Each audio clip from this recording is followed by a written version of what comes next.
Tetapi hubungan Jokowi dengan Megawati itu bukan saja simbiose mutualistik. Kalau keuntungannya ada di PDIP, banyak yang jadi menteri, banyak yang di BUMN, akses pada BUMN.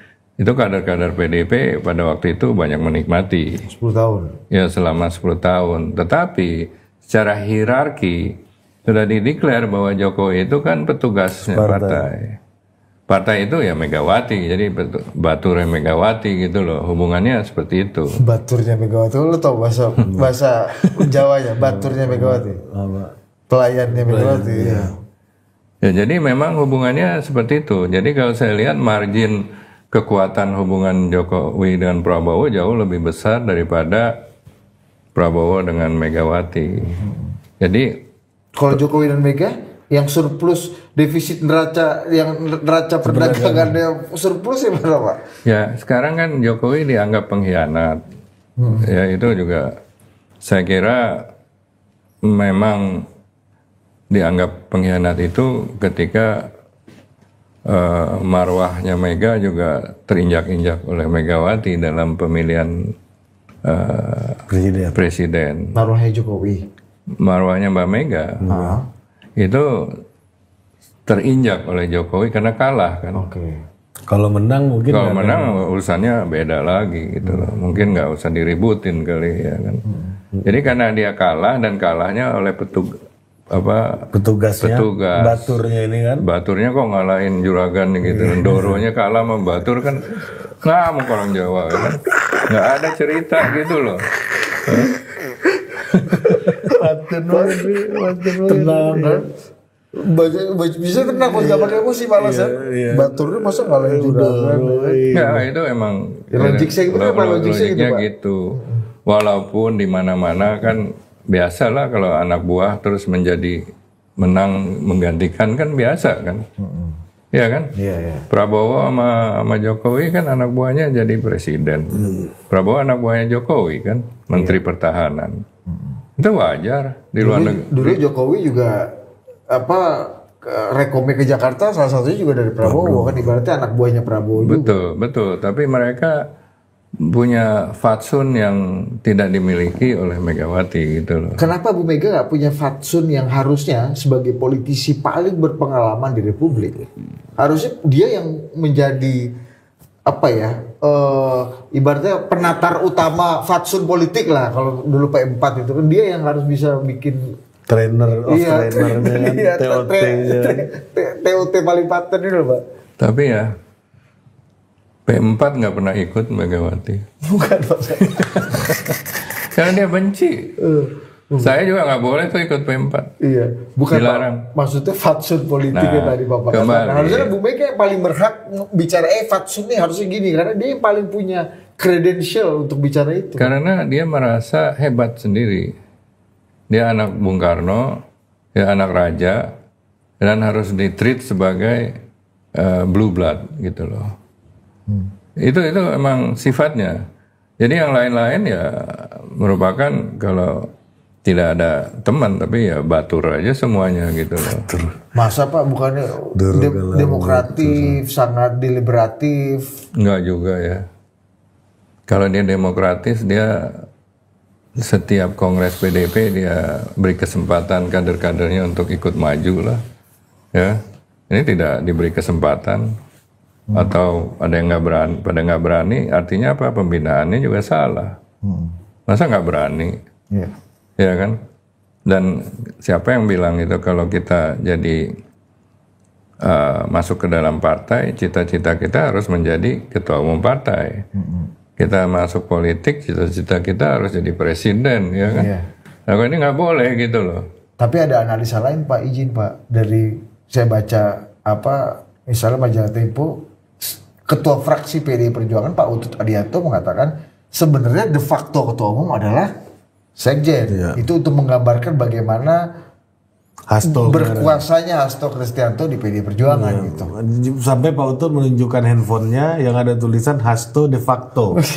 Nomornya itu namanya de facto. Nah itu kesalahannya Utut aja takut sama Hasto. Atau bisa aja mengatakan, wah gue disuruh Ibu Mega. Iya. Ya kan, biasanya kan begitu. Iya.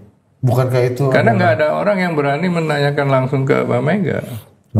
Kalau di partai lain kan masih bisa cross check orang lain ya. Iya, masih bisa tanya kiri kanan. Ini nggak berani nanya.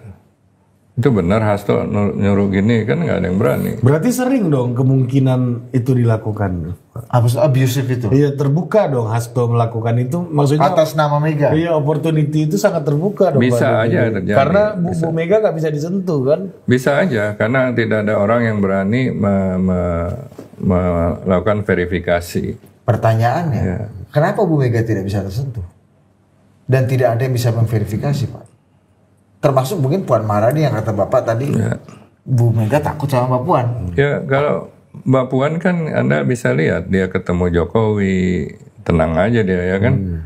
Ketemu Prabowo, dia tenang aja. Ketemu SBY kemarin Ketemu SBY, dia tenang aja. Coba yang lain berani nggak? Hasto pun nggak akan berani. Ya karena memang udah ada, di situ sudah ada aturan bahwa Mbak Mega itu adalah pemegang, is the law gitu loh, in the party. She is the law. She is the law. Yang lain nggak berani. Nah ada orang sekelilingnya yang mengatasnamakan kaki tangannya, ya bisa aja, itu wajar aja. Tapi tetap nggak ada yang bisa memverifikasi, Pak, ya, Nggak ada kebenaran. yang memverifikasi. Tapi oke.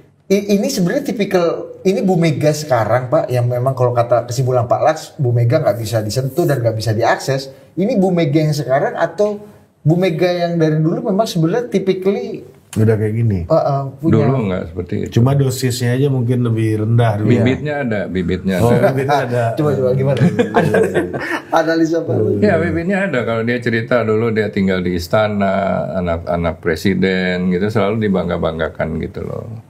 Tapi dulu kan dia perlu kita. Kalau nggak ada kita, siapa yang mau mendukung dia? Sendirian juga nggak mungkin. Kalau sekarang kan dia merasa tidak, kalian semua perlu saya. Bukan saya perlu kalian gitu loh.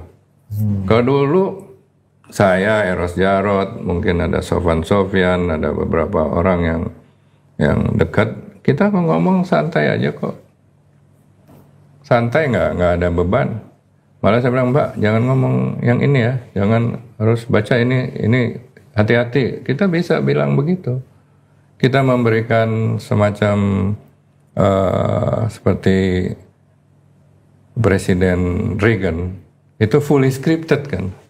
Dan dia nurut kepada skrip yang dibuat oleh orang-orang kepercayaannya. Dan Mega pada waktu itu begitu.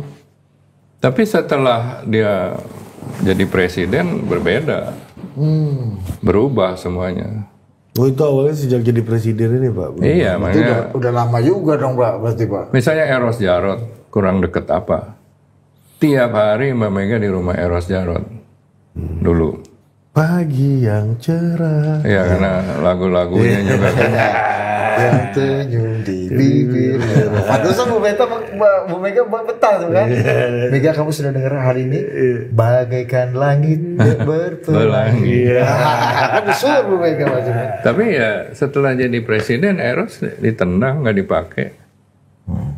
Dulu kita bicara Eros kandidat yang paling tepat untuk jadi seknek, Oh, Menseknek. Tapi ya Mbak Mega lebih nurut ke Pak Murdiono. Orangnya Pak Murdiono, Bambang Kesowo yang disodorin dia terima. Eros out semuanya. Bahkan katanya sampai hari ini Pak Bambang Kesowo masih intens ya, Pak ya. Padahal tanpa Eros, Megawati nggak bakal jadi seperti sekarang. Saya saksi hidupnya. Nah, gimana itu, Pak? Ya dia yang sebagai mentor politik, dia yang menulis skrip pidato-pidato yang dikatakan hebat dulu kan, dan juga lobby ke Bakin, ke TNI, banyak juga dilakukan oleh Eros. Tapi sekarang kan Pak Eros juga satu barisan bersama Bu Mega dalam konteks politik kekinian, Pak. Saya lihat sih begitu lagi, dengan membenci Jokowinya Iya, dalam satu konteks kubu itu lah, ya. ya. Iya. Tapi artinya gini Pak, ketika Pak Las kembali lagi ke pertanyaan tadi, ketika Pak Las menyimpulkan bahwa Bu Mega sekarang itu menara gading, susah diakses bahkan oleh elit partai PD Perjuangan. Sebenarnya dari dulu juga typically Bu Mega juga nggak mudah diakses oleh orang-orang. Ya dulu susah. Semua orang setelah jadi presiden lah kita bicara. Nggak, sebelum jadi presiden juga orangnya introvert, susah. Susah, nggak hanya diakses, senyum sama orang juga susah dia. Sampai kita bilang marah-marah, Mbak senyum dong, ya kan itu kan rakyat gitu loh. Itu orang-orang juga mau akses juga agak sulit karena dia merasa tertutup gitu loh, hanya pada orang-orang tertentu aja. Dan ketika teman-temannya udah nggak ada ya tertutupnya masih terus gitu loh.